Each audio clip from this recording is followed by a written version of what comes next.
Life का meaning क्या है?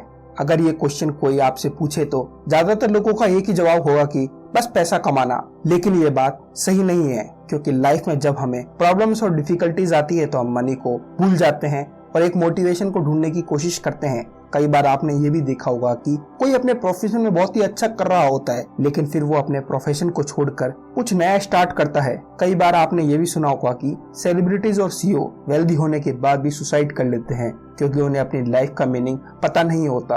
अगर आपको अपनी लाइफ का मीनिंग पता होगा तो आप अपने बुरे से बुरे हालात में भी सरवाइव कर जाओगे। सेकेंड वर्ल्ड वॉर के दौरान लाखों लोगों को कंसंट्रेशन कैंप में डाल दिया था। एक सर्वे के हिसाब से वहां से 28 में से सिर्फ एक ही इंसान जिंदा आया था। इतने बुरे हालात में भी एक इंसान थे जो वहां पर 3 साल तक जिंदा रहे थे, विक्टर फ्रैंकल, जो कि एक न्यूरोलॉजिस्ट और साइकियाट्रिस्ट थे। विक्टर कहते हैं जिनके पास जीने के लिए वाय है वो अपने हाउ को कैसे भी ढूंढ लेते हैं। वो हमेशा ही सरवाइव करने का रास्ता फाइंड कर ही लेते हैं। उनकी अपनी लाइफ में मीनिंग था, इस वजह से वो वहाँ से बाहर निकल पाए। और प्रिजनर वहाँ पर भूख, प्यास और बीमारी से लड़ रहे थे। वहीं दूसरी तरफ विक्टर फ्रैंकल के लिए हर दिन एक चैलेंजिंग जैसा होता था। वो वहाँ पर लोगों को ऑब्जर्व करते और उनके पीछे की वो साइकोलॉजी समझते। वो कहते थे कि जो प्रिजनर अपने फ्यूचर पर भरोसा नहीं करते थे वो फिजिकली और मेंटली पूरे तरीके से टूट जाते थे और उसके बाद उन्हें डेथ से कोई नहीं बचा सकता था। एक बार फ्रैंकल के पास एक सीनियर ब्लॉक वार्डन आया और उसने कहा कि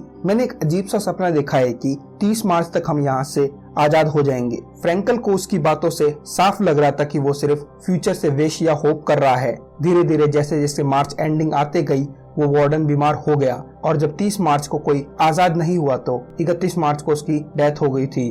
फ्रैंकल कहते हैं कि जब भी कोई प्रिजनर होप करता है और वो पूरी नहीं होती तो उनकी बॉडी की इम्यूनिटी कम हो जाती है और उसके बाद उनकी डेथ हो जाती है। इनफैक्ट जो कंसंट्रेशन कैंप में जो डेथ होती थी वो सबसे ज्यादा न्यू ईयर और क्रिसमस के टाइम पर होती थी, क्योंकि ज्यादातर प्रिजनर को लगता था कि हम न्यू ईयर पर आजाद हो जाएंगे, लेकिन ऐसा कुछ नहीं होता। धीरे धीरे वो अपने फ्यूचर से होपलेस हो जाते, इस वजह से उनकी डेथ हो जाती। जब भी कोई प्रिजनर को अपना फ्यूचर नहीं दिखता था तो वो एंगर और डिप्रेशन में आ जाता था। लाइफ का मतलब यह नहीं है कि लाइफ से आप क्या एक्सपेक्ट करते हो, बल्कि लाइफ आपसे क्या एक्सपेक्ट करती है। फ्रैंकल ने लाइफ में मीनिंग को ढूंढने की थेरेपी को लोगोथेरेपी बताया है। लोगोथेरेपी की हेल्प से हम फ्यूचर पर फोकस करते हैं और हमें अपनी लाइफ का मीनिंग पता करने में हेल्प करती है। हर किसी का लाइफ का मीनिंग अलग होता है, जो हर दिन और हर घंटे बदल सकता है। आपको अपनी लाइफ में एक पर्पस और मीनिंग ढूंढना होता है। हर किसी के लाइफ का मतलब एक जैसा नहीं होता, हर मीनिंग सिचुएशन के साथ बदलती है। अगर आप किसी भी चेस प्लेयर से बेस्ट मूव के बारे में पूछोगे तो वो आपको नहीं बता पाएगा, क्योंकि हर गेम में बेस्ट मूव अलग होता है। हमेशा ही एक पर्टिकुलर सिचुएशन में एक अलग मूव होता है जो आगे जाके बेस्ट मूव हो जाता है। इसी तरीके से आपको हर सिचुएशन में एक अलग मीनिंग ढूंढना होता है। हमें बस हर सिचुएशन में एक मीनिंग का पता करना चाहिए। फ्रैंकल कहते हैं कि हमें लाइफ की मीनिंग को 3 तरीके से पता कर सकते हैं: work, love, suffering. Work, Frankl जब कंसंट्रेशन कैंप में गए थे तब वो अपनी लाइफ की सबसे इम्पोर्टेंट बुक लिख रहे थे। उनके उस कैंप में जाने के बाद गार्ड ने उनके बुक्स के पेपर छीन लिए थे, लेकिन फ्रैंकल ने इस बात से बिल्कुल ही डिमोटिवेट नहीं हुए और जब फ्रैंकल उस कैंप में चले गए उसके बाद उन्होंने आसपास पड़े छोटे छोटे पीसेस के पेपर को इकट्ठा किया और फिर से उस पर अपनी बुक को लिखा और उसके बाद जब वो बाहर आए तो उन्होंने उस बुक को पब्लिश किया। फ्रैंकल की लाइफ का मीनिंग बस उनकी बुक थी। वो चाहते थे कि ये बुक किसी भी हाल में पब्लिश हो, क्योंकि उनमें उनकी लाइफ का सबसे वैल्यूएबल वर्क था। वो अपने इस वर्क से दुनिया में कुछ कंट्रीब्यूट करना चाहते थे। फ्रैंकल कहते हैं कि जितने भी प्रिजनर कंसंट्रेशन कैंप से वापस बाहर आए थे उन्होंने अपने माइंड में ये डेवलप किया हुआ था कि उनका कोई टास्क या वर्क है जो उन्हें पूरा करना ही है। जिनको अपना वाय पता होता है वो अपने आप को सरवाइव करने के लिए किसी भी तरीके से रास्ता ढूंढ ही लेते हैं। आपको भी अपनी लाइफ में इसी तरीके से टास्क या वर्क पर फोकस करना चाहिए। अगर आपको लगता है कि आपके पास कोई टास्क या वर्क नहीं है तो आप नई स्किल्स, एक्सपीरियंस और नॉलेज लें और अपने पर्पस को फाइंड आउट करें। आपको अपनी लाइफ को इस तरीके से जीना चाहिए जैसे कि आप दूसरी बार जी रहे हो और पहली बार आपने बहुत सारी मिस्टेक्स तो कर दी है।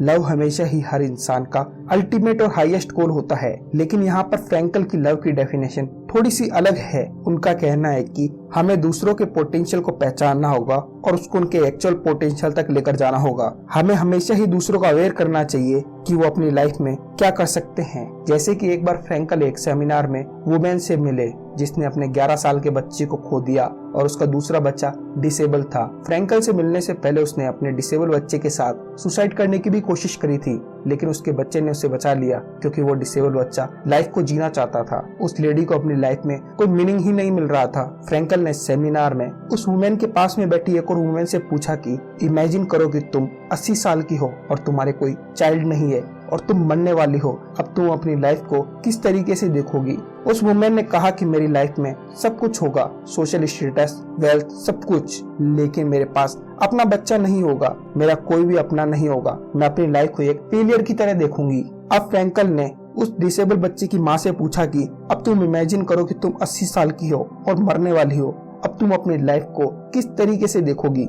उस डिसेबल बच्चे की माँ ने बोला कि मेरा एक बेटा मर चुका है पर मेरा एक और बेटा है जो डिसेबल है, मैं उसे एक अच्छा इंसान बनाने की कोशिश करूंगी, उसको पढ़ाऊंगी, उसकी अच्छी परवरिश करूंगी और अगर मैं उसकी केयर नहीं कर पाऊंगी तो उसे इंस्टीट्यूट भेज दूंगी। आखिर में वो डिसेबल है लेकिन है तो मेरा बच्चा ही, मैं अपनी लाइफ को एक विनर की तरह देखूंगी जिसने अपने बेटे को बड़ा किया। इतना बोलने के बाद वो रोने लगी क्योंकि उसे अपनी लाइफ का मीनिंग पता चल चुका था। उसे अब अपने डिसेबल बेटे में लाइफ का मीनिंग दिख गया था। फ्रैंकल कहते हैं कि जब आपकी लाइफ में मीनिंग नहीं दिख रहा है तो आपको दूसरों की लाइफ में मीनिंग ढूंढना स्टार्ट करना चाहिए। आप किसी और की लाइफ को किस तरीके से बेहतर बना सकते हो।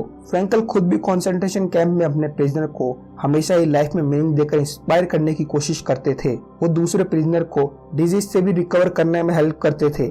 सफरिंग, फ्रैंकल जब कंसंट्रेशन कैंप में सफरिंग कर रहे थे तो वो हमेशा इमेजिन करते थे कि वो स्टूडेंट से भरे हुए हॉल में कंसंट्रेशन कैंप की साइकोलॉजी के ऊपर लेक्चर दे रहे हैं। वो अपने सारे एक्सपीरियंस को स्टूडेंट्स के साथ शेयर कर रहे हैं। इस तरीके से वो अपनी सफरिंग से बाहर आने की कोशिश करते थे और मोटिवेट हो जाते थे। सफरिंग को हम खुद ही मीनिंग देते हैं कि किस तरीके से हम अपने आप को सिचुएशन में रेस्पॉन्ड करना है।